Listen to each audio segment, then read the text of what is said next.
Hello, I'm Nicholas Love, Global Vice President of Marketing here at Hotwire Global, and I'm joined by one of the dopest minds in the influencer space, and that's Paige Hiley. How you doing, Paige? I'm good, thanks, Nick. How are you? I'm very great, and I'm really happy to have the opportunity to connect with you today. So let's talk a little bit about your specialization, influencer marketing, and certainly there's been an emerging trend in talking about the role of de-influencing. For those who may not necessarily be familiar with the term, exactly what does that mean? Very good question because I've seen a lot of articles around it, and I think it's new. I think, a slight cause for concern when people are seeing the term de-influencing, but essentially it's the idea that we should stop buying every random product that we see being promoted on the internet. I think it's unfortunately one of those things where influencers have, or the term influencer has got a negative connotation with it because they got to a point where brands were going left, right, and centre in terms of partnerships. Everybody and anybody that they could put their product in front of and had an audience, they were partnering with them. And it did. The market got oversaturated naturally. There was too many, strategies and out there that were just very blurred. I think a lot of brands were putting just money in front of people again because of their follow count or because of their engagement rate or because the statistics just looked good on paper.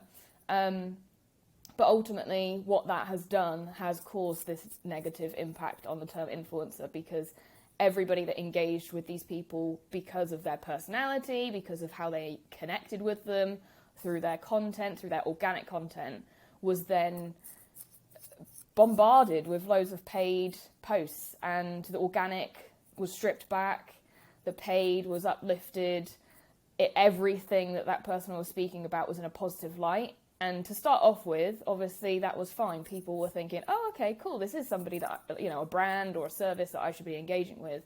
But once you see that over and over and over again from one particular person on a mass scale with everybody that you follow, you're going to get to a point with your natural behavior and instincts that you're like, hang on a minute, how is everything that this person is talking about good? So Right. that's why we're starting to see de-influencing happening, because even influencers now are evaluating that connotation and trying to get their engagement rates back up and trying to get their followers, their loyal followers who have been there with them since the beginning, back into an engagement point or engagement level that they saw before this mass paid strategy was just syndicated everywhere.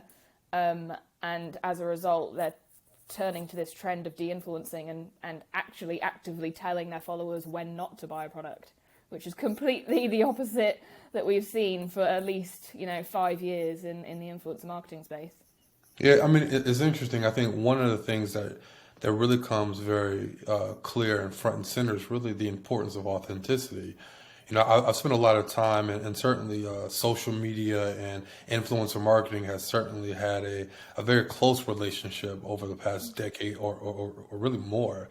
And I've done a lot of public speaking where I talk about, the four fundamental reasons why brands or people exist on social media is to inform, to educate, to entertain, and to build relationships. And if we really just focus on that last one around building relationships, we know that authenticity plays a role because at the end of the day, social media is really providing access to some of the biggest stars or celebrities or micro or macro influencers in the space. And so I think your point is well received with regards to people kind of look at you a little side eye if you're always happy about certain things, right? Like, there's a sense of inauthenticity there. And so I think to that point, can you talk a little bit about why authenticity is so important and certainly how that needs to align with brands as they're vetting potential influencers from a partnership perspective?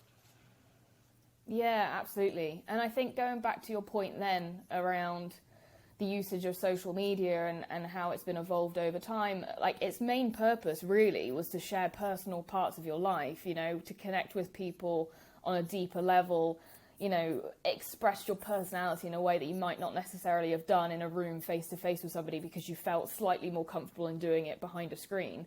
Yep. And that's why there was these people who were building really massive audiences across these channels, because those who were engaging with them were engaging on a level of relatability. They could see something in that person that related to them, whether that was their personality and they were exactly the same in that sense, or whether it was they mentioned something about a personal moment in their life, or they had similar interests, whatever it was, there was something that was relatable to that person, and that's why they engaged with them.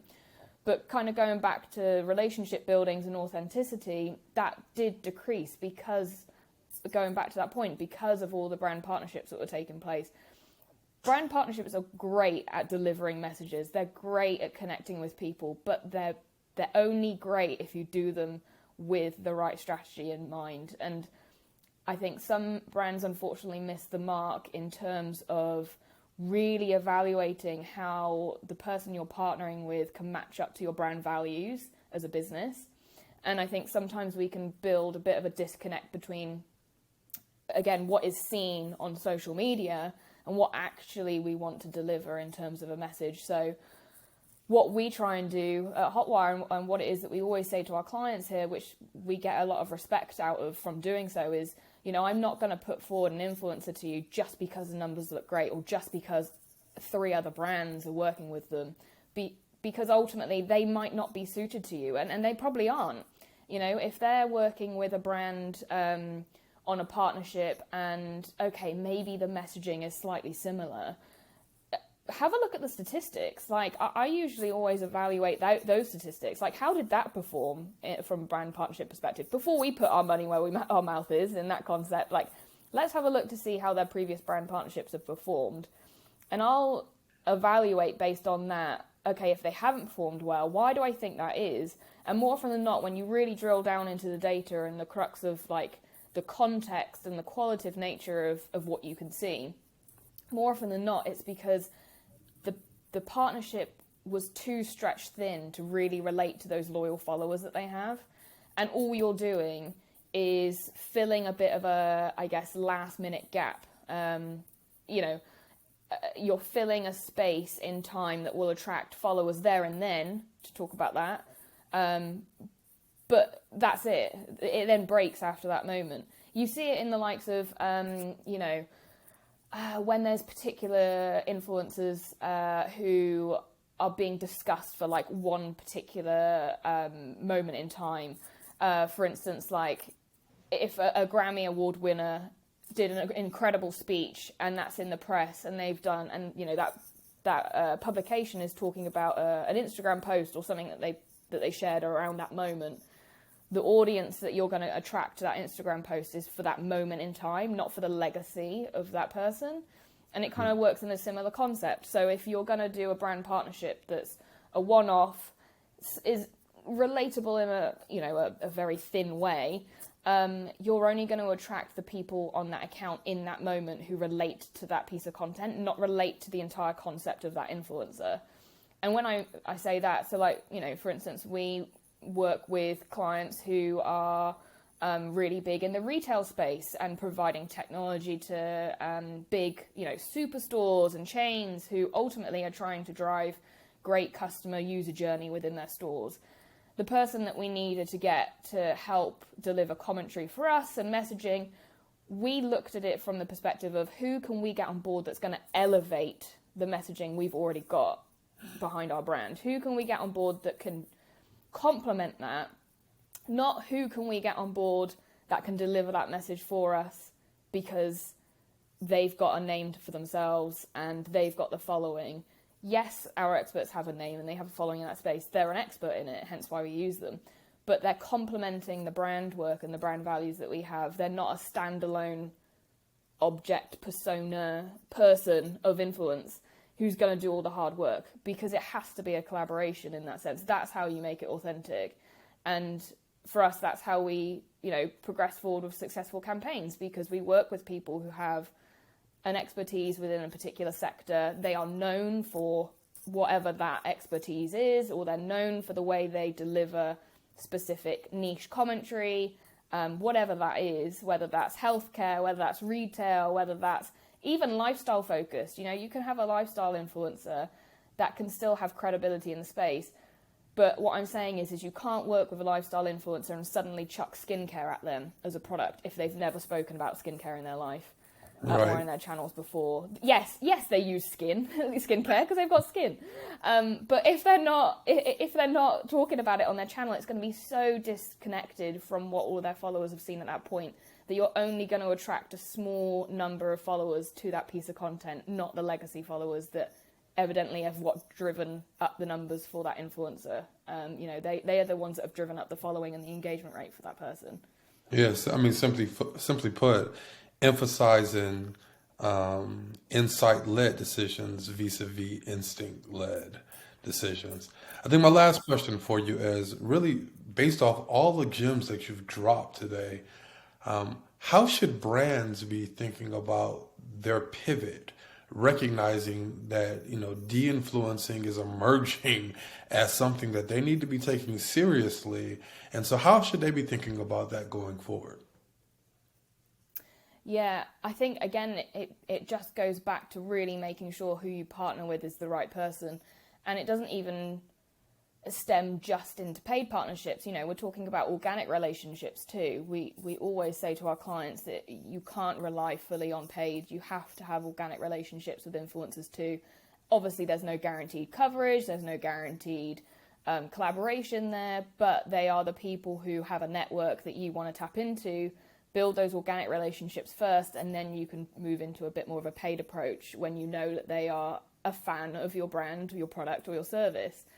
If sometimes I think we can sort of misconceive how a paid approach works in the sense of, okay, if I put money on the table, then that person is going to say exactly what I want them to say. And then we could potentially get into this issue of a brand's reputation not being, I guess, elevated, but potentially damaged too, because although you're putting money behind it, it can go one or two ways. You can either be lucky and you've put money behind somebody without vetting them properly and doing all that research, and the person loves the brand anyway, so they're going to talk highly of that product. Or it can go the other way, which I see happen more frequently, is you haven't done the right research and that person isn't organically invested in that product before the money is thrown in front of them.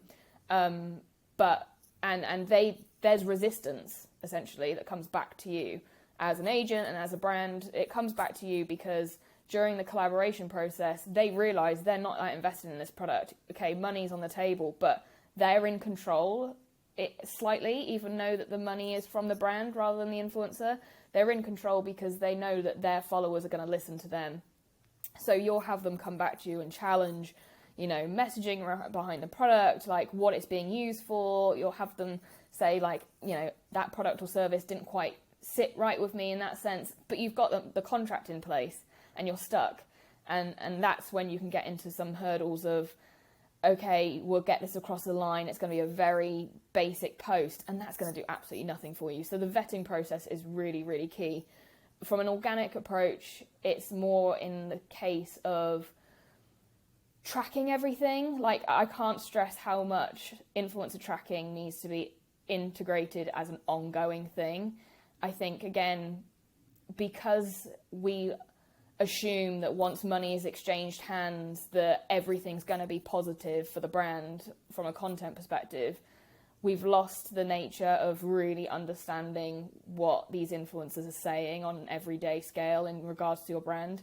So we always recommend to our clients that if you're thinking about doing influencer relations, or if you've got a program in place, that we should also be doing an always-on tracking approach with our data tools. And that's a case of looking at not just the influencers that you have in mind, but everybody across the scale of social media.